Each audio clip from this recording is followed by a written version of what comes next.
ത്രിയേക ദൈവത്തിൻ്റെ അതിപരിശുദ്ധ നാമം വാഴ്ത്തപ്പെടുമാറാകട്ടെ. കർത്താവിൽ സ്നേഹിതരായ ഏവരുമേ, നമ്മുടെ കർത്താവും രക്ഷിതാവും നാഥനുമായ യേശുക്രിസ്തുവിൻ്റെ പീഡാസഹനങ്ങളെ അനുസ്മരിക്കുന്ന പുണ്യദിനങ്ങളിൽ കൂടി നാം യാത്ര ചെയ്യുകയാണല്ലോ. നമ്മുടെ കർത്താവ് കുരിശിന്മേൽ അതിവേദനപ്പെടുമ്പോൾ അഞ്ചാമതായി പറഞ്ഞ തിരുമൊഴിയാണ് ഇന്നത്തെ ചിന്തയ്ക്ക് ആധാരമായി തിരഞ്ഞെടുക്കുന്നത്. വിശുദ്ധ യോഹന്നാന്റെ സുവിശേഷം 19-ാം അധ്യായം 28-ാം വാക്യം. യേശു പറഞ്ഞു, എനിക്ക് ദാഹിക്കുന്നു. മരണാനുഭവങ്ങളിൽ കൂടി കടന്നു പോകുന്ന ഒരു മനുഷ്യൻ, ജീവിതത്തിൽ സങ്കടക്കടലുകളിൽ ആഴ്ത്തപ്പെടുന്ന ഒരു മനുഷ്യൻ സ്വാഭാവികമായും വേദനയുടെ പാരമ്യതയിൽ തനിക്ക് ദാഹിക്കുന്നു എന്ന് പറയുക സ്വാഭാവികമാണ്. യേശുക്രിസ്തുവും അപ്രകാരം സങ്കടകരമായ ജീവിതാനുഭവങ്ങളെ, കൈപ്പേറിയ ജീവിതാനുഭവങ്ങളെ നേരിടേണ്ടി വന്നതുകൊണ്ടും കുരിശിന്മേൽ യാതനാപൂർണമായ ഒരു മരണം സ്വീകരിപ്പാൻ തക്കവണ്ണം ഒരുങ്ങിയിരിക്കുന്നത് കൊണ്ടും ശാരീരിക ക്ലേശവും ക്ഷീണവും നിമിത്തം എനിക്ക് ദാഹിക്കുന്നു എന്ന് പറഞ്ഞതായി ഒരുപക്ഷെ ക്രിസ്തുവിൻ്റെ ഈ ദാഹത്തെ വ്യാഖ്യാനിപ്പാൻ തക്കവണ്ണം പൊതുസമൂഹം ഇടയായി എന്ന് വരാം. എന്നാൽ പ്രാണവേദനയിലായിപ്പോയ ക്രിസ്തു കേവലം ശാരീരികമായ ക്ഷീണം നിമിത്തം എനിക്ക് ദാഹിക്കുന്നു എന്ന് പറഞ്ഞതല്ല. അതിനേക്കാൾ ഉപരിയായി മനുഷ്യരാശിയെ മുഴുവനും മുന്നിൽ കണ്ടുകൊണ്ട് ക്രിസ്തു പറഞ്ഞ തിരുവചനത്തിന് ഏറെ പ്രസക്തിയാണ് ഉള്ളത്. എന്തുകൊണ്ടാണ് ക്രിസ്തുവിന് ദാഹിക്കുന്നത്? ഇത് നാം തിരിച്ചറിയേണ്ടത് അനിവാര്യമാണ്. ക്രിസ്തു ദാഹിക്കുന്നു എന്ന് പറയുമ്പോൾ അതിൻ്റെ ഉള്ളിലെ ആന്തരിക അർത്ഥം വേറെ ഒന്നുമല്ല, യേശുക്രിസ്തുവിന് ചില സങ്കടങ്ങളും ചില പ്രയാസങ്ങളും ചില ഭാരങ്ങളും തൻ്റെ ഹൃദയത്തിൽ കനീഭവിച്ച് നിൽക്കുന്നു എന്നുള്ളത് തന്നെയാണ് ക്രിസ്തുവിൻ്റെ ദാഹം അർത്ഥമാക്കുന്നത്. എന്തുകൊണ്ടാണ് ക്രിസ്തു ഇപ്രകാരം സങ്കടങ്ങളും ഭാരങ്ങളും ക്ലേശങ്ങളും ഒക്കെ ഹൃദയത്തിൽ സൂക്ഷിപ്പാൻ തക്കവണ്ണം ഇടയായി തീർന്നത് എന്നുള്ളത് തിരുവചനം പഠിക്കുമ്പോൾ നമുക്ക് തിരിച്ചറിയുവാൻ സാധിക്കുന്ന സത്യമാണ്. ക്രിസ്തുവിൻ്റെ ദാഹത്തിൻ്റെ ഒന്നാമത്തെ കാരണം തൻ്റെ ശിഷ്യന്മാരെ ഓർത്താണ് ക്രിസ്തു ദാഹിക്കുന്നത്. യേശുക്രിസ്തു എന്തിനു വേണ്ടിയാണ് ശിഷ്യന്മാരെ തിരഞ്ഞെടുത്തത്? വിശുദ്ധ മർക്കോസിൻ്റെ സുവിശേഷത്തിൽ 3-ാം അധ്യായത്തിൽ ഭംഗിയായി രേഖപ്പെടുത്തലുണ്ട്. യേശുക്രിസ്തു ശിഷ്യന്മാരെ തിരഞ്ഞെടുത്തതിൻ്റെ പിന്നിൽ 3 പ്രധാന കാരണങ്ങളാണ്. ഒന്നാമതായി, ടു ബി വിത്ത് ഹിം, അവനോട് കൂടെ ആയിരിക്കുക. യേശുക്രിസ്തുവിനോടൊപ്പം ജീവിതത്തിൻ്റെ സന്തോഷങ്ങളിലും സങ്കട നിമിഷങ്ങളിലും ഒക്കെ കൂട്ടുപോകുവാനുള്ള വലിയ വിളിയും നിയോഗവുമാണ് യേശുക്രിസ്തു തൻ്റെ ശിഷ്യന്മാർക്ക് നൽകിയിരുന്നത്. അവനോട് കൂടെ ആയിരിക്കുക എന്നുള്ളതായിരുന്നു ശിഷ്യന്മാരുടെ വലിയ നിയോഗം. നിർഭാഗ്യമെന്ന് പറയട്ടെ, ക്രിസ്തുവിൻ്റെ പീഡാസഹനങ്ങൾ ആരംഭിക്കുമ്പോൾ തന്നെ അതിനോട് നീതി പുലർത്തുവാൻ സാധ്യമാകാതെ ഓരോ ശിഷ്യന്മാരും അവരുടേതായ ജീവിതം സുരക്ഷിതമാക്കി പല സ്ഥലങ്ങളിലേക്ക് ഓടിപ്പോകുന്ന കാഴ്ചയാണ് തിരുവചനം വ്യക്തമാക്കി നൽകുന്നത്.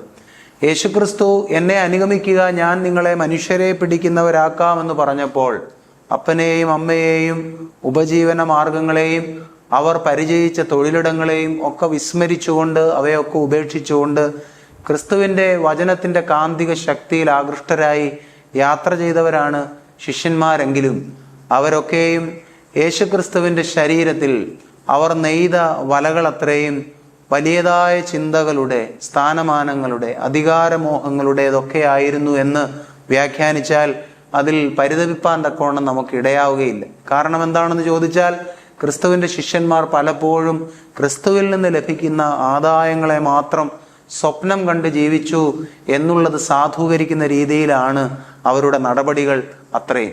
അതുകൊണ്ടാണ് ഗുരു പിടിക്കപ്പെട്ടതായ മാത്രയിൽ അവരുടെ സ്വപ്നങ്ങളെല്ലാം ചീട്ടുകൊട്ടാരം പോലെ തകർക്കപ്പെടുന്നതായി തിരിച്ചറിഞ്ഞ നിമിഷം തന്നെ അവർ ഓരോരുത്തരുടെയും പ്രാണസംരക്ഷണാർത്ഥം ഓരോരോ സ്ഥലങ്ങളിലേക്ക് അവർ ഓടിയകന്നു പോയത്. അവർക്ക് പരസ്പരം കരം ചേർത്ത് പിടിക്കുവാൻ തക്കവണ്ണം ഉണ്ടായിരുന്ന ഒത്തിരി സാധ്യതകളെയാണ് ആ ദുരന്തരാത്രിയിൽ അവർ നഷ്ടപ്പെടുത്തി കളഞ്ഞത്. സത്യത്തിൽ കർത്താവ് തിരഞ്ഞെടുത്ത ഈ 12 ശിഷ്യന്മാരും അവർ പരസ്പരം കരങ്ങൾ ചേർത്ത് പിടിച്ചിരുന്നുവെങ്കിൽ യൂദായിക്ക് ഒരു ഒറ്റിക്കൊടുക്കലിനെ ഒഴിവാക്കാമായിരുന്നു. പത്രോസിന് ഒരു തള്ളിപ്പറയലിനെ ഒഴിവാക്കാമായിരുന്നു. അതുമാത്രമല്ല, ഓരോരോ സങ്കേതങ്ങളിലേക്കുള്ള അവരുടെ ഓടിപ്പോക്കുകൾ ഒഴിവാക്കാമായിരുന്നു. പരസ്പരം കരം ചേർത്ത് പിടിക്കുവാൻ ഉള്ളൊരു വലിയ നിയോഗം നമുക്കേവർക്കും ദൈവം നൽകിയിട്ടുണ്ട് എന്ന് മറന്നുപോകുവാൻ ഇടയായി തീരരുത്. നിർഭാഗ്യവശാൽ നമ്മുടെ ഇടങ്ങളിൽ സംഭവിക്കുന്നത് പരസ്പരം കരം ചേർത്ത് പിടിക്കുവാനും കൂട്ടായി നടക്കുവാനും സാധ്യമാകാത്ത ജീവിതാനുഭവങ്ങളിൽ കൂടിയാണ് നാം ഓരോരുത്തരും യാത്ര ചെയ്യുന്നത്. അത്രയും യേശുക്രിസ്തു ശിഷ്യന്മാരിൽ നിന്ന് കൊതിച്ചത് അവർ തന്നോട് കൂടെ ആയിരിക്കണം എന്നുള്ളതാണ്. രണ്ടാമതായി വിശുദ്ധ മർക്കോസിന്റെ സുവിശേഷത്തിൽ തന്നെ രേഖപ്പെടുത്തുന്നുണ്ട്, അവന്റെ നാവായി സംസാരിക്കുക. ഇത് സത്യത്തിൽ നമ്മെ ഏവരെയും ഏൽപ്പിച്ചിരിക്കുന്ന ഒരു വലിയ ദൗത്യമാണ്. സഭാജീവിതത്തിലായിരിക്കുന്ന ഏവർക്കുമുള്ള വലിയ ദൗത്യമാണ്. ക്രിസ്തു സംസാരിച്ചതുപോലെയുള്ള ആശ്വാസത്തിന്റെ വചനങ്ങൾ നമ്മളുടെ അധരങ്ങളിൽ ഉണ്ടാവുക എന്നതേറെ പ്രധാനമാണ്. എന്തുമാത്രം മനുഷ്യർക്കാണ് ജീവിത സങ്കടങ്ങളാൽ ഭാരങ്ങളാൽ നട്ടം തിരിഞ്ഞുപോയ എന്തുമാത്രം മനുഷ്യർക്കാണ് അവൻ്റെ വചനങ്ങളുടെ തണലും അവൻ്റെ വചനങ്ങളുടെ കുളിർമയും ലഭ്യമായത്. മൂന്നാമതായി യേശുക്രിസ്തു ശിഷ്യന്മാരിൽ നിന്ന് ആഗ്രഹിച്ചത്, അവരെ തിരഞ്ഞെടുത്തതിൻ്റെ കാരണം തൻ്റെ നാമത്തിൽ അത്ഭുതങ്ങളും അടയാളങ്ങളും ചെയ്യുക എന്നുള്ളതായിരുന്നു ക്രിസ്തു ശിഷ്യന്മാരിൽ നിന്ന് ആഗ്രഹിച്ചത്. തൻ്റെ നാമത്തിന് മഹിമയേറ്റുന്ന രീതിയിൽ ദൈവരാജ്യത്തിനായി അത്ഭുതങ്ങളെയും അടയാളങ്ങളെയും ചെയ്യുക. ഇതിലും ശിഷ്യന്മാർ ദയനീയമായി പരാജയപ്പെട്ടു പോകുന്ന കാഴ്ച സുവിശേഷത്തിൽ നാം വായിക്കുന്നുണ്ട്. എല്ലാ കാലത്തേക്കും നമ്മെ ഏവരെയും ഏൽപ്പിച്ചിരിക്കുന്ന പ്രധാനപ്പെട്ട 3 ദൗത്യങ്ങൾ ഇതുതന്നെയാണ്. അവനോട് കൂടെ ആയിരിക്കുക, അവൻ്റെ നാവായി സംസാരിക്കുക, അവൻ്റെ നാമത്തിൽ സ്വർഗരാജ്യത്തിൻ്റെ മഹിമയ്ക്കായി അത്ഭുതങ്ങളും അടയാളങ്ങളും ചെയ്യുക. ഇതിൽ ശിഷ്യന്മാർ വല്ലാതെ പരാജയപ്പെട്ട് പോവുകയാണ്. ശിഷ്യന്മാരുടെ ഈ പരാജയം ക്രിസ്തുവിൻ്റെ ദാഹത്തെ വർദ്ധിപ്പിക്കുകയാണ്. ഏതൊരു ലക്ഷ്യത്തോടു കൂടിയാണോ ശിഷ്യന്മാരെ താൻ തിരഞ്ഞെടുത്തത്, ആ ലക്ഷ്യത്തെ പൂർത്തീകരണത്തിലെത്തിക്കുവാൻ സാധ്യമാകാതെ അവർ വിഷണ്ണരായി, ഈ ലോകത്തിൻ്റെ പലവിധമാകുന്ന താല്പര്യങ്ങളിൽ ആകൃഷ്ടരായി, അധികാരവും അതിനോടൊപ്പം തന്നെ ജീവിതത്തിൻ്റെ നിലവാരമുയർത്തലും ഒക്കെ മാത്രമായി അവർ അവരുടെ ജീവിതത്തെ കഴിച്ചു കൂട്ടുമ്പോൾ അത് ക്രിസ്തുവിനെ വല്ലാതെ ദാഹിപ്പിക്കുന്നു. നമ്മയും ഓർത്തുള്ള ക്രിസ്തുവിൻ്റെ ദാഹം ഇത് തന്നെയാണ്.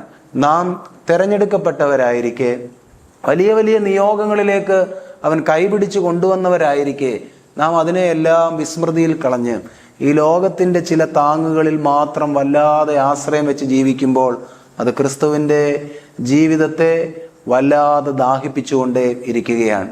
എന്തുകൊണ്ടാണ് ക്രിസ്തുവിന് ദാഹമുണ്ടായത്? രണ്ടാമതായി നാം ചിന്തിക്കുമ്പോൾ നമ്മളുടെ ഓരോരുത്തരുടെയും ചേലില്ലാത്ത ജീവിതം കണ്ടാണ് ക്രിസ്തുവിന് ദാഹമുണ്ടാകുന്നത്. അതെല്ലാ കാലത്തും അങ്ങനെയാണ്. നാമൊക്കെ വലിയ നിയോഗങ്ങൾ ഏൽപ്പിക്കപ്പെട്ട് ഈ ഭൂമിയിലേക്ക് വന്നിട്ടുള്ളവരാണ് എങ്കിലും നാം ഓരോരുത്തരും കൂടുതലും ചേർന്ന് നിൽക്കുന്നതും നമ്മുടെ താല്പര്യങ്ങൾ വർദ്ധിക്കുന്നതുമെല്ലാം ഈ ലോകത്തോടുള്ള അപാരമാകുന്ന ഒരു ബന്ധം നിലനിർത്തി ലോക സുഖങ്ങൾ അനുഭവിച്ച് ജീവിക്കുവാൻ തക്കവണ്ണമുള്ള ആഗ്രഹം നമുക്ക് ഏവർക്കും അനുദിനം വർദ്ധിച്ചു വരുന്നുണ്ട്. ചുരുക്കത്തിൽ പറഞ്ഞാൽ, ഇംഗ്ലീഷ് അക്ഷരമാലയിലെ എം എന്ന് പറയുന്ന ഒരു അക്ഷരം നമുക്കറിയാവുന്നതാണ്. 3 എമ്മുകൾക്ക് വേണ്ടിയാണ് മനുഷ്യരുടെ ജീവിതങ്ങൾ അത്രയും എന്ന് പൊതുവെ പറഞ്ഞു കേൾക്കാറുണ്ട്. ഒന്നാമതായുള്ളത് മാമോനാണ്, അല്ലെങ്കിൽ മണി. സമ്പത്തിൻ്റെ ധനാഗമ മാർഗങ്ങൾ മാത്രം അന്വേഷിച്ചുകൊണ്ട് ധനാഗമ മാർഗങ്ങൾക്ക് വേണ്ടി ഏത് തരത്തിലുള്ള കാര്യങ്ങളും ചെയ്യുവാൻ ഒരു ലജ്ജയും കൂടാതെ അവയെല്ലാം പ്രവർത്തിപ്പാൻ തക്കവണ്ണം വലിയ താല്പര്യത്തോടെ നടക്കുന്ന ഒരു സമൂഹം നമ്മുടെ ചുറ്റുപാടുമുണ്ട്. രണ്ടാമതായുള്ളത് മാർക്കറ്റാണ്. വിപണിയിൽ പുതുതായി വരുന്ന എല്ലാ കാര്യങ്ങളും തനിക്ക് സ്വന്തമാക്കണമെന്നുള്ള ആഗ്രഹത്തോടു കൂടി വിപണിയെ പ്രണയിച്ച് നടക്കുന്ന ഒത്തിരി മനുഷ്യർ നമ്മുടെ ജീവിത ചുറ്റുപാടുകളിൽ ഉണ്ട്. നാം ഒരാൾക്ക് വിലയിടുന്നത് ഇന്നത്തെ കാലത്ത് അവരുടെ സ്വഭാവ മഹിമ പരിശോധിച്ചിട്ടോ, അവരുടെ സംഭാഷണത്തിൻ്റെ രീതികൾ പരിശോധിച്ചിട്ടോ, അവരുടെ വിദ്യാഭ്യാസ നിലവാരം പരിശോധിച്ചിട്ടോ ഒന്നുമല്ല. നാം ഇന്ന് പലപ്പോഴും പലർക്കും വിലയിടുന്നത് അവരുടേതായ ഉപയോഗിക്കുന്ന സാധന സാമഗ്രികളുടെ ബ്രാൻഡ് ഏതാണ് എന്നുള്ളതിൻ്റെ അടിസ്ഥാനത്തിലാണ് നാം പലപ്പോഴും പലർക്കും വിലയിടുന്നത്. സത്യത്തിൽ ദൈവം വിലയിടുന്നത് ബ്രാൻഡുകൾ നോക്കിയല്ല, ദൈവം വിലയിടുന്നത് ഹൃദയത്തെ നോക്കിയാണ്. അത് ദാവീദ് രാജാവിൻ്റെ തിരഞ്ഞെടുപ്പിൽ വളരെ ഭംഗിയായി നാം കാണുന്നുണ്ട്. ശമൂവേൽ പ്രവാചകൻ ഇശായിയുടെ ഭവനത്തിലേക്ക് ചെന്നു, നിന്റെ മക്കളെ എല്ലാം വിളിക്കുവാൻ പറഞ്ഞു. ഈ പിതാവാകുന്ന ഇശായി ഓരോരുത്തരെയായി ഹാജരാക്കുന്നത് നാം ശമൂവേൽ പ്രവചന പുസ്തകത്തിൽ വായിക്കുന്നുണ്ട്. ഈ ഓരോരുത്തരെയായി ഹാജരാക്കി പിതാവിന് ചില ഇഷ്ടങ്ങളൊക്കെ ഉണ്ട് ചില മക്കളോട്. അതെല്ലാ കാലത്തും അങ്ങനെ തന്നെയായിരുന്നു. ചിലരോടൊക്കെ ചില താല്പര്യങ്ങൾ കൂടുതലും കുറവും ഒക്കെ കാണിച്ചിട്ടുള്ളവർ എല്ലാ കാലത്തും ഉണ്ടായിട്ടുണ്ട്. ഈ ഇശായി ദാവീദ് ഒഴികെയുള്ള ബാക്കി എല്ലാ മക്കളെയും ശമൂവേൽ പ്രവാചകന്റെ മുമ്പിൽ തെരഞ്ഞെടുപ്പിനായി ഹാജരാക്കുന്നുണ്ട്. അവർക്ക് ഓരോരുത്തർക്കും ഓരോ ഗുണഗണങ്ങളും വിശേഷിപ്പിച്ച് നൽകുവാൻ ഒരുപക്ഷെ ഈ പിതാവ് ഇടയായിട്ടുണ്ടാകാം. അവർക്കിങ്ങനെ ഓരോരോ വിശേഷണങ്ങൾ നൽകുവാൻ തക്കവണ്ണം ഈ പിതാവ് ശ്രദ്ധിച്ചിട്ടും ഉണ്ടാകാം. എന്നാൽ അവരെയും ആരെയുമല്ല തെരഞ്ഞെടുത്തിരിക്കുന്നത് എന്ന് യഹോവയാം ദൈവം തൻ്റെ ദാസനാകുന്ന ശമൂവേലിന് ദർശനം നൽകുമ്പോൾ ശമൂവേൽ തന്നെ ചോദിക്കുകയാണ്, നിന്റെ മക്കൾ എല്ലാവരും ആയോ? അപ്പോൾ മാത്രമാണ് ഇശായി മറുപടി പറയുന്നത്, ഇല്ല, ഉള്ളതിൽ ഇളയവനുണ്ട്, അവനാകട്ടെ ആടുകളെ മേയ്ക്കുകയാകുന്നു. അവന് രാജാധികാരത്തിൽ യാതൊരു തരത്തിലും ഇടപെടുവാൻ തക്കവണ്ണമുള്ള യോഗ്യതയില്ല. അവനാകെ അറിയാവുന്നത് ഒരാടുകളെ മേയ്ക്കുന്ന ഒരു ഇടയ ജോലി ചെയ്യുവാൻ മാത്രമല്ലാതെ അവനെ വേറെ യാതൊന്നിനും കൊള്ളുകയില്ല എന്ന് പിതാവ് തന്നെ വിധി എഴുതുന്നതാണ് നാം പഴയ നിയമ പുസ്തകത്തിൽ വായിക്കുന്നത്. ഉടനെ യഹോവയാകുന്ന ദൈവം തൻ്റെ അഭിഷിക്തനായ ശമൂവേലിനോട് പറയുന്ന കാര്യം ഇങ്ങനെയാണല്ലോ, അവൻ്റെ മുഖമോ പൊക്കമോ ഒന്നും തന്നെ നീ നോക്കരുത്. മനുഷ്യർ കണ്ണിന് കാണുന്നത് നോക്കുന്നു, ദൈവമോ ഹൃദയത്തെ ശോധന ചെയ്യുന്നു. ദൈവം ഹൃദയത്തെ ശോധന ചെയ്യുന്നവനാകുന്നു എന്നുള്ളൊരു ബോധ്യം നമുക്കുണ്ടാകണം. അതുകൊണ്ട് ഈ ലോകപ്രകാരം വിവിധ ബ്രാൻഡുകളാൽ നമ്മൾ ഓരോരുത്തരുടെയും ജീവിതത്തെ അളക്കുമ്പോൾ ദൈവം അളക്കുന്നത് ഹൃദയം പരിശോധിച്ചിട്ടാണ് എന്നുള്ളത് മറന്നു പോകുവാൻ ഇടയായി തീരരുത്. മൂന്നാമതായി, നമ്മുടെ ജീവിതത്തെ സ്വാധീനിച്ചുകൊണ്ടിരിക്കുന്ന, നാം ഏറ്റവും കൂടുതൽ ഇടപെട്ടുകൊണ്ടിരിക്കുന്ന, വലിയ ഉത്സാഹത്തോടെ ആഗ്രഹിച്ചുകൊണ്ടിരിക്കുന്ന മൂന്നാമത്തെ എം എന്നുള്ളത് മീഡിയയാണ്, മാധ്യമങ്ങൾ. ഈ കാലത്ത് ഒരാളുടെ ജീവിതത്തെ തകർത്ത് കളയുവാനും ഒരാളുടെ ജീവിതത്തെ വളർത്തുവാനും ഒക്കെ മാധ്യമങ്ങൾ നടത്തുന്ന ശ്രമങ്ങൾ നാം കണ്ടു മനസ്സിലാക്കിയും ഇരിക്കുന്നത് തന്നെയാണ്. ചിലയിടങ്ങളിലൊക്കെ ചില മനുഷ്യർ മാധ്യമങ്ങളിൽ ഇടം നേടുവാൻ മാത്രമുള്ള പരിശ്രമങ്ങൾ നടത്തുന്നത് നാം കാണുന്നുണ്ട്. സത്യത്തിൽ ദൈവം നൽകിയിട്ടുള്ള കഴിവുകളും താലന്തുകളും ഒക്കെ നാം മറച്ചു വെക്കാതെ അനേകരുടെ നന്മയ്ക്കായി വിനിയോഗിക്കപ്പെടുകയാണെങ്കിൽ, പ്രത്യേകിച്ച് പരസ്യവൽക്കരണത്തിൻ്റെ ഒന്നും ആവശ്യമില്ലാതെ നാം ഈ ലോക ജീവിതത്തിൽ അവൻ്റെ നല്ല സാക്ഷിയും അടയാളവും മാതൃകയുമായി ദൈവം അവശേഷിപ്പിക്കുക തന്നെ ചെയ്യും. എന്നാൽ ചിലയിടങ്ങളിൽ അത് തിരിച്ചറിയാതെ നിരവധി ആളുകൾ പ്രവർത്തിക്കുന്നുണ്ട് എന്നുള്ളതും ദുഃഖകരമായ ഒരു സത്യം തന്നെയാണ്. അപ്പോൾ ക്രിസ്തു ദാഹിക്കുന്നതിൻ്റെ കാരണം എന്താണ്? അത് വേറെ ഒന്നുമല്ല, നമ്മളുടെ ജീവിത ശൈലികളിലെ ചേലില്ലായ്മ കണ്ടാണ്. നമ്മളുടെ ജീവിത ശൈലികളിലെ കൊള്ളരുതാഴ്മകൾ ദർശിച്ചിട്ടാണ് ക്രിസ്തു വല്ലാതെ ദാഹിക്കുന്നത്. മൂന്നാമതായി, ക്രിസ്തുവിൻ്റെ ദാഹത്തിന് കാരണം എന്താണ്?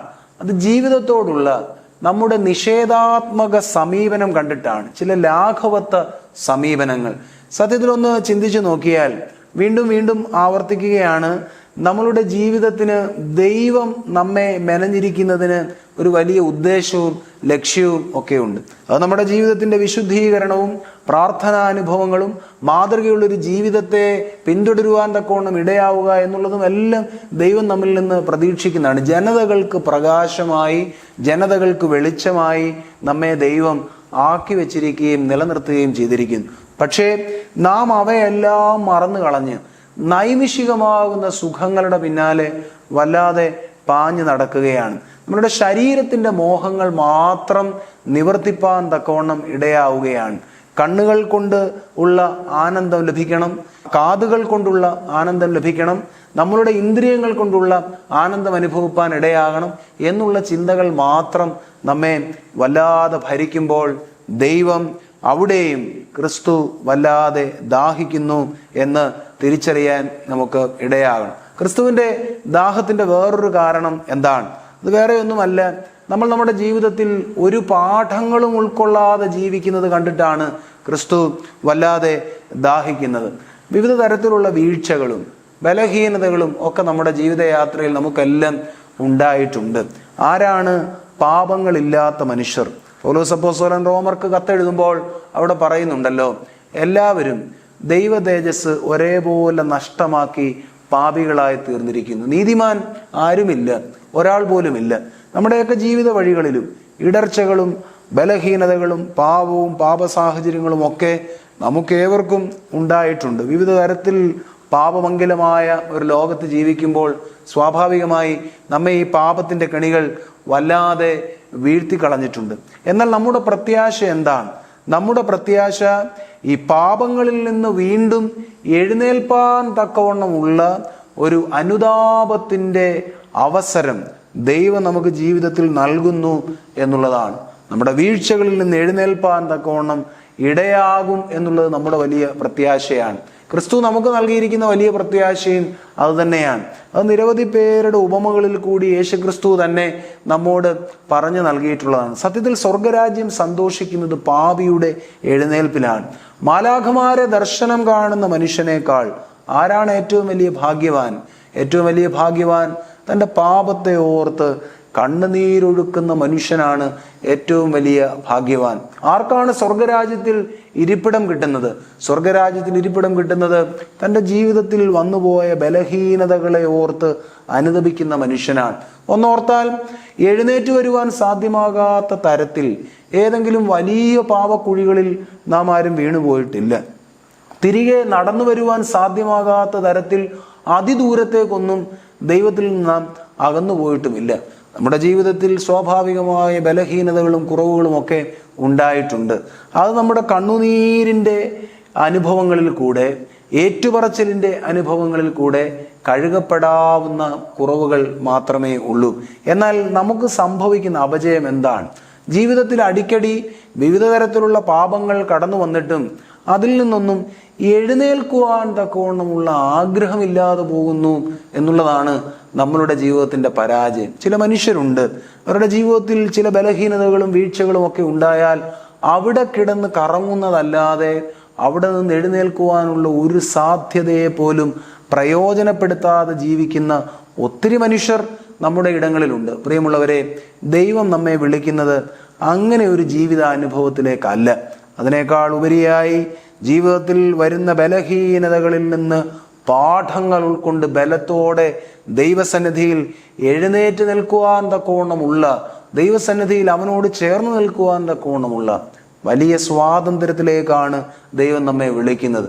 അങ്ങനെ പാപത്തിൽ നിന്ന് നാം എഴുന്നേൽക്കുവാൻ തക്കവണ്ണം സന്നദ്ധരായാൽ അത് ദൈവഹൃദയത്തെ വല്ലാതെ സന്തോഷിപ്പിക്കുക തന്നെ ചെയ്യും. ക്രിസ്തു തനിക്ക് ദാഹിക്കുന്നു എന്ന് പറയുമ്പോൾ നമ്മളുടെ ജീവിതത്തിൽ പാഠങ്ങൾ ഉൾക്കൊള്ളാതെ വീഴ്ചകളിൽ നിന്ന് വീഴ്ചകളിലേക്ക് വീണ്ടും വീണ്ടും നാം താണുപോകുന്നത് കണ്ടിട്ടാണ് ക്രിസ്തുവിന് വേദന ഉണ്ടാകുന്നത് എന്നുള്ളത് നാം മറന്നു പോകുവാൻ ഇടയാകരുത്. ഭാവി സമൂഹത്തെ ഓർത്തുള്ള ദാഹമായി വ്യാഖ്യാനിക്കപ്പെടുന്നുണ്ട്. എന്താണ് ഭാവി സമൂഹത്തെ ഓർത്ത് ക്രിസ്തു ദാഹിക്കുന്നു എന്ന് പറയുന്നതിൻ്റെ അർത്ഥം? യേശുക്രിസ്തു തൻ്റെ പീഡാസഹന വേളയിൽ ഭാരമേറിയ മരക്കുരിശുമായി കാൽവറിയുടെ മുകളിലേക്ക് ക്രിസ്തു ഏകനായി സഞ്ചരിക്കുമ്പോൾ തൻ്റെ പിന്നാലെ മാറത്തടിച്ച് കടന്നു വന്ന സ്ത്രീജനങ്ങളോട് ഇപ്രകാരം പറഞ്ഞതായി സുവിശേഷത്തിൽ രേഖപ്പെടുത്തലുണ്ട്: യെരുശലേം പുത്രിമാരെ, നിങ്ങൾ എന്നെ ചൊല്ലി കരയേണ്ട, നിങ്ങളെയും നിങ്ങളുടെ മക്കളെയും ചൊല്ലി കരയുവിൻ.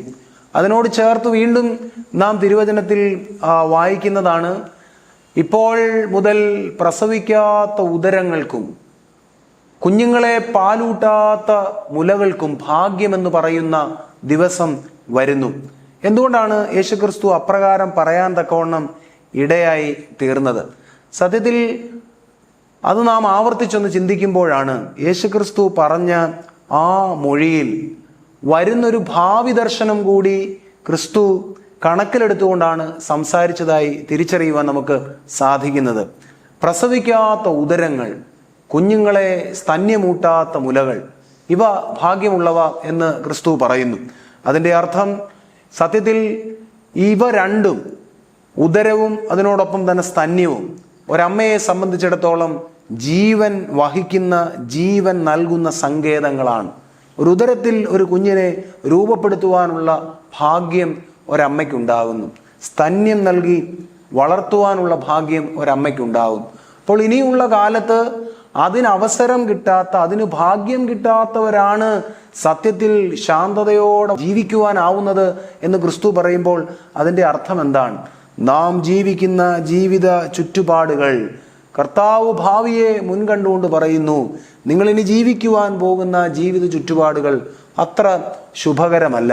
സത്യത്തിൽ നമ്മുടെ കർത്താവിൻ്റെ ആ ദീർഘദർശനം എത്രമേൽ ശരിയായിരുന്നുവെന്ന് 21-ാം നൂറ്റാണ്ടിൽ നാം ഇങ്ങനെ സമകാലിക വാർത്താമാധ്യമങ്ങളിൽ വരുന്ന വാർത്തകളുടെ അടിസ്ഥാനത്തിൽ തിരിച്ചറിഞ്ഞുകൊണ്ടിരിക്കുകയാണ്. എത്രയോ അമ്മമാരാണ് വിവിധ തരത്തിൽ കുഞ്ഞുങ്ങളെ ഓർത്ത് വിഷമിച്ചുകൊണ്ടിരിക്കുന്നത്. അവർ പാലൂട്ടി വളർത്തിയ, അവർ ഉദരത്തിൽ വഹിച്ച കുഞ്ഞുങ്ങളെ ഓർത്ത്, അവരുടെ ജീവിതത്തിൻ്റെ തെറ്റായ യാത്രകൾ ഓർത്ത്, അവരുടെ ജീവിതത്തിൻ്റെ കുറവുകളും ബലഹീനതകളും ഓർത്ത്, അവർ ചെയ്യുന്ന ഓരോരോ കൃത്യങ്ങൾ കണ്ടും കേട്ടും എത്രയോ അമ്മമാരാണ് വല്ലാതെ വിഷമിക്കുകയും സങ്കടപ്പെടുകയും ചെയ്തുകൊണ്ടിരിക്കുന്നത്. കുരിശിൽ കിടന്നുകൊണ്ട് ക്രിസ്തു ദാഹിച്ചത് വേറെ യാതൊരു തരത്തിലും ഉള്ള വേദനയാൽ അല്ല. അതിനേക്കാൾ ഉപരിയായി യേശു ക്രിസ്തു ദാഹിച്ചത് വരുന്നൊരു തലമുറയെ കൂടെ തൻ്റെ മുമ്പിൽ കണ്ടുകൊണ്ട് ക്രിസ്തു വല്ലാതെ ദാഹിക്കുകയാണ് ചെയ്തത്. ഇനി ക്രിസ്തുവിൻ്റെ ദാഹം അകറ്റുവാൻ തക്കവണ്ണം, എനിക്ക് ദാഹിക്കുന്നു എന്ന് കുരിശിന്മേൽ കിടന്നുകൊണ്ട് യാതനാപൂർവം നിലവിളിച്ച ക്രിസ്തുവിൻ്റെ ദാഹം അകറ്റുവാൻ തക്കവണ്ണം നമുക്കെന്താണ് ചെയ്യുവാൻ തക്കവണ്ണം സാധിക്കുന്നത്? അതിന് പരമപ്രധാനമായി വേണ്ടത് നമ്മളുടെ ഓരോരുത്തരുടെയും ജീവിതത്തിലെ ആത്മീക ഉറവുകൾ തുറക്കുവാൻ ഇടയാവുക. ജീവിതത്തിലെ ആത്മീക ഉറവുകൾ തുറക്കുവാൻ ഇടയാവുക എന്നത് പ്രധാനമാണ്. ആത്മീക ഉറവുകൾ എങ്ങനെയാണ് തുറക്കുവാൻ തക്കവണ്ണം സാധിക്കുന്നത്? ദൈവം ഒത്തിരി കൃപകളും വരദാനങ്ങളും നിറച്ചു വെച്ചിരിക്കുന്ന മൺകൂടാരമാണ് നമ്മുടെ ജീവിതം. പൗലോസ് അപ്പോസ്തലൻ കൊരിന്ത്യ ലേഖനത്തിൽ വളരെ ഭംഗിയായി ഇതിനെപ്പറ്റി പറയുന്നുണ്ട്. ഞങ്ങളെ എല്ലാവരെയും വിവിധ നിക്ഷേപങ്ങൾ നിറച്ചു വെച്ചിരിക്കുന്ന മൺകൂടാരങ്ങളാക്കി അവൻ നിർമ്മിച്ചിരിക്കുന്നു. വിവിധ നിക്ഷേപങ്ങൾ നമ്മളുടെ ഉള്ളിലുണ്ട്. നന്മ പ്രവർത്തിക്കുവാൻ, നന്മ പറയുവാൻ, നന്മ കാണുവാൻ, ക്രിസ്തുവിൻ്റെ സുഗന്ധത്തിലേക്ക് വളരുവാൻ ഒക്കെയുള്ള അനന്തമാകുന്ന സാധ്യതകൾ അവൻ നമ്മളുടെ ഈ കുഞ്ഞു ജീവിതങ്ങളിൽ ഒളിപ്പിച്ചു വെച്ചിട്ടുണ്ട്. അതാണ് ആത്മീയ ഉറവുകൾ. ആ ആത്മീയ ഉറവുകളെ തുറക്കുവാൻ നമുക്ക് ഇടയായി തീരുക. അതെങ്ങനെ തുറക്കുവാൻ തക്കവണ്ണം സാധിക്കും? ആത്മീയ ഉറവുകളെ പ്രാർത്ഥന വഴിയായി, ദാനധർമ്മങ്ങൾ വഴിയായി, ഭംഗിയേറിയ മാതൃകാപൂർവമായ നമ്മുടെ ജീവിതങ്ങൾ വഴിയായി, നോമ്പ് സ്വീകരിക്കുക വഴിയായി, ഉപവാസം പരിശീലിക്കുക വഴിയായി, എല്ലാവരെയും സ്വന്തമെന്ന് കരുതി സ്നേഹിക്കുക വഴിയായി, നമ്മുടെ വഴക്കും വിദ്വേഷവും ഏഷണികളും ഒക്കെ ഒന്ന് ഒഴിച്ചു വെക്കുക വഴിയായി, നാം നിമിത്തമായി അനേകർ സന്തോഷിപ്പാൻ തക്കവണ്ണം അവരുടെ ഹൃദയങ്ങളോട് ചേർന്ന് നിൽക്കുക വഴിയായി നമ്മുടെ ജീവിതത്തിലെ ആത്മീക ഉറവുകളെ തുറക്കുവാൻ തക്കവണ്ണം നമുക്ക് സാധിക്കും. നിർഭാഗ്യമെന്ന് പറയട്ടെ, നാം ശ്രമിക്കുന്നത് അത്രയും ആത്മീക ഉറവുകൾ തുറക്കുവാനല്ല. പഴയ നിയമഗ്രന്ഥത്തിൽ രേഖപ്പെടുത്തൽ ഉള്ളതുപോലെ അവർ ജീവജലമായ എന്നെ ഉപേക്ഷിച്ചു, വെള്ളമില്ലാത്ത പൊട്ടക്കിണറുകളെ തന്നെ കുഴിച്ചിരിക്കുന്നു. സത്യത്തിൽ അത് നമ്മുടെ ആത്മീക ജീവിതത്തെ പറ്റി കാലങ്ങൾക്ക് മുമ്പ് എഴുതപ്പെട്ടിരിക്കുന്ന തിരുവചനം നമുക്ക് പറഞ്ഞു നൽകുന്ന യാഥാർത്ഥ്യമാണ്. നമ്മൾ ജീവജലത്തിൻ്റെ ഉറവയായ ക്രിസ്തുവിനെ ഉപേക്ഷിച്ച് കളഞ്ഞു. അതിനുശേഷം ഈ ലോകത്തിൻ്റെ പല ഉറവുകളെയും കുഴിക്കുവാൻ തക്കവണ്ണം നാം വ്യഗ്രതപ്പെട്ടുകൊണ്ടിരിക്കുകയാണ്. സത്യത്തിൽ ജീവജലത്തിൻ്റെ ഉറവയായ ക്രിസ്തുവിനെ ആശ്രയം വെക്കുക എന്നത് ഏറെ പ്രധാനമാണ്. ആത്മീയ ഉറവുകളെ നമ്മുടെ ജീവിതത്തിൽ തുറക്കുമ്പോൾ അത് നമ്മുടെ ജീവിതത്തിന് മാത്രമല്ല മാറ്റമുണ്ടാകുന്നത്, നമ്മളോട് ഇടപെടുന്ന അനേകം മനുഷ്യർക്ക് ഒരു ക്രിസ്തുബോധ്യം വികസിതമാകുവാൻ തക്കവണ്ണം നമ്മുടെ ജീവിതത്തെ രൂപാന്തരപ്പെടുത്തുക എന്നത് നമ്മുടെ വലിയ ഉത്തരവാദിത്തമായി കാണുവാൻ ഈ നാളുകളിൽ ഇടയായി തീരട്ടെ. വീണ്ടും നാം ചിന്തിക്കേണ്ടത് ക്രിസ്തുവിൻ്റെ ദാഹം നമുക്ക് എങ്ങനെയാണ് അകറ്റുവാൻ തക്കവണ്ണം സാധിക്കുന്നത്? അത് ക്രിസ്തുവാകുന്ന ജീവജല ഉറവയ്ക്കായി നമ്മുടെ ജീവിതത്തെ സമർപ്പിക്കുക വഴിയായാണ്. ദൈവം നമുക്ക് നൽകിയിരിക്കുന്ന വലിയൊരു കഴിവാണ് ദൈവസന്നിധിയിൽ നമ്മുടെ ജീവിതത്തെ തന്നെ സമർപ്പിക്കുവാൻ തക്കവണ്ണമുള്ള നിരവധി അവസരങ്ങൾ. അത് നമ്മുടെ കുടുംബ ആരാധനയിലാവട്ടെ, ദേവാലയ ആരാധനയിൽ പോകുമ്പോഴാകട്ടെ, അല്ലാതെയുള്ള നമ്മുടെ കൂട്ടായ പ്രാർത്ഥനായോഗങ്ങളിലുള്ള സംബന്ധം വഴിയായ ആകട്ടെ നമുക്ക് ലഭിച്ചിരിക്കുന്ന വലിയൊരു ഭാഗ്യമാണ്. അവനെ ആരാധിക്കുവാൻ, അവൻ്റെ മുമ്പിൽ നിൽക്കുവാൻ, തിരുശരീര രക്തങ്ങൾ അനുഭവിക്കുവാൻ, സഭയുടെ ഭാഗമായി നിന്നുകൊണ്ട് ഒരു വലിയ സമൂഹത്തോടുകൂടെ ദൈവത്തെ ആരാധിക്കുവാൻ ഒക്കെ എത്ര വലിയ ഭാഗ്യങ്ങളാണ് ദൈവം നമുക്ക് നൽകുന്നത്. അത്രയും സത്യത്തിൽ അവയെല്ലാം ഫലപ്രദമായി വിനിയോഗിക്കുവാൻ ഇടയാകുന്നൊരു മനുഷ്യന് ക്രിസ്തുവിൻ്റെ ദാഹത്തെ അകറ്റുവാൻ തക്കവണ്ണം ഇടയായി തീരുക തന്നെ ചെയ്യും. നിർഭാഗ്യവശാൽ നമുക്കപ്രകാരം ക്രിസ്തു കേന്ദ്രീകൃതമായ ഒരാത്മീക ജീവിതം പടുത്തുയർത്തുവാൻ തക്കവണ്ണം സാധ്യമാകാതെ പോകുന്നു. അത് ക്രിസ്തുവിനെ വല്ലാതെ ദാഹിപ്പിച്ചുകൊണ്ട് ഇരിക്കുകയാണ്. അപ്പോൾ ക്രിസ്തുവിൻ്റെ ദാഹം അകറ്റുവാൻ തക്കവണ്ണം ക്രിസ്തുവാകുന്ന ജീവജല ഉറവയെ ശരണമായി സ്വീകരിക്കുവാൻ നമുക്കേവർക്കും ഇടയായി തീരട്ടെ.